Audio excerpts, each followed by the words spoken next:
Ed Gillespie is back with us. You stick around, thankfully. So in 2014, so for full disclosure, of course, Ed and I used to work together, and in that race, I think I was one of the only ones who believed you were going to win, and in fact, you were the underdog and you came very close.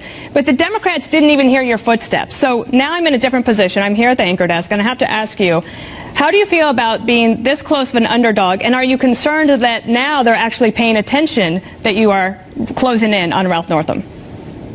Oh, they've known they're in a close race for some time now, Dana. They've been throwing the kitchen sink at us, unveiling, awful, vile ads. I'm sure you saw the one that the lieutenant governor stands by still to this day. But that shows the desperation. They know that the momentum is clearly on.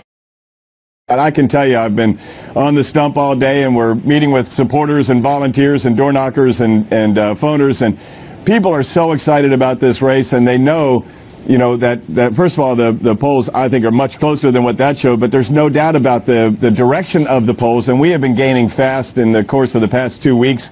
My opponent's been flip-flopping on very important issues here, like sanctuary cities, which has been an issue in this campaign. And I am talking about a clear message of getting Virginia growing again, to create jobs and raise take-home pay, help people lift themselves out of poverty, and that message is resonating, and we need the change here in Virginia. Our economic growth rate is 0.6%. We're 39th out of 50 states in economic growth, Virginia, and I truly believe we should be #1 in the country, and we can be with the right policies, and I've put forward those policies, and people are responding to that. So when you mentioned the attack ads against you, certainly we've talked about it here on Fox News and elsewhere, and it got a lot of attention. Let's just take a look at what you had been saying when it comes to sanctuary cities and MS-13 and their response.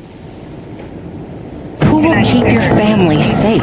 Ralph Northam cast the deciding vote in favor of sanctuary cities that let illegal immigrants who commit crimes back on the street. Ralph Northam, risky policies. Linking me to MS-13 is despicable. As a pediatric neurologist, I've treated the victims of gun violence. As an Army doctor, I treated victims of terrorism too. And in Richmond, I voted to give gang members tougher prison sentences. I sponsored this ad because for Ed Gillespie to blame me for MS-13 is nothing more than a page from Donald Trump's book. And then yesterday on the Sunday shows, I was surprised to see Governor McAuliffe say this.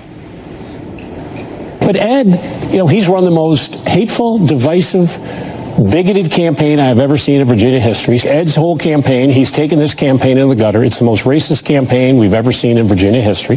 That's not who Virginians. I mean, Ed, in Virginia history, if you think of somebody like Harry Byrd, who ran on a platform of segregation, it certainly begs the question whether he actually understands Virginia history. And I wonder how you feel about all of these attacks against you, and what were you trying to say in those messages about Ralph Northam's policies on immigration? Well, let me be clear about one thing, Dana. I know and believe in my heart we are all created in the image and likeness of God, and all created equal. And I am fighting actually for the Virginians who live in communities who are most directly affected by violence by MS-13 gang members, and they are the immigrant communities themselves. And so this is a policy debate. My opponent cast a tie-breaking vote against banning sanctuary cities in the Commonwealth of Virginia. I believe that if someone is here illegally and they commit a violent crime, our law enforcement authorities at the local level need to cooperate with federal authorities and comply with federal immigration law, and those people should be deported. And my friends in particular Latino community, as one faith leader in Northern Virginia said to me, Hispanic faith leader, he said, the young women, girls really, who are pressed into human trafficking by MS-13, they don't tend to live in your neighborhood or Ralph Northam's. They are in my communities, and they appreciate my stand. MS-13 is a surging threat in the Commonwealth of Virginia, and in Northern Virginia in particular. We've had 8 MS-13 related murders that have been publicly reported since November. And the fact is, we need to crack down on them. I put forward a plan to combat gang violence, including MS-13, including more funding for the Northern Virginia Regional Gang Task Force, for more witness protection for people to be able to come forward and identify gang members in their communities.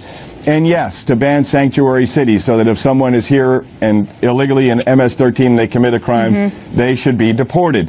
That is a policy difference, and it is the liberals who are conflating MS-13 gang members with the immigrant community that are actually more likely to be their victims, while I'm the one standing up to make their communities safer and all of our communities safer. So just a last question, a broader political question, because you used to run the RNC. You look across the country. You know what it's like to look nationally across the country as a Republican. You've been focused on the Commonwealth of Virginia, but a lot of people are looking at this race and wondering, can a lifelong Republican like Ed Gillespie figure out a way to run a successful campaign in the age of President Trump when everyone tries to tie you to the president and yet you've not even campaigned with him?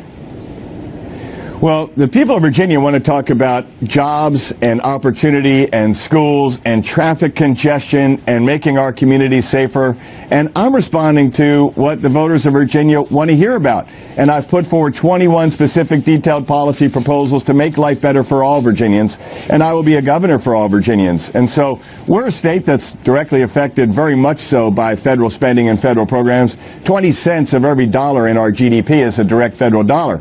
I'll work with President Trump and Vice President Pence and the cabinet to make sure we're building more ships and submarines in Newport News and keeping Norfolk the largest naval base in the world and dredging the channel in the port of Virginia to be able to take these Panamax container ships in to get more of our transportation dollars that we send to Washington spent in Virginia as we see fit.